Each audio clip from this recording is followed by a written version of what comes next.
రేపటి నుంచి మళ్ళీ ఐపీఎల్ మ్యాచ్ స్టార్ట్ అవుతూ ఉన్నాయి.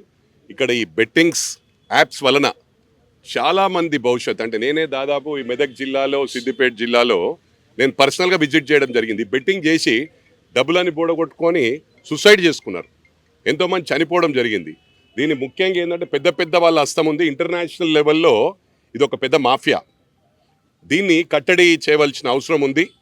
ఆల్రెడీ ఒక మన సెంట్రల్ గవర్నమెంట్ రెగ్యులేటరీ కమిటీ కూడా వేయడం జరిగింది, కానీ దానికి ప్రాపర్గా బైలాస్ లేవు. దీన్ని ఇంప్లిమెంట్ చేయాలి.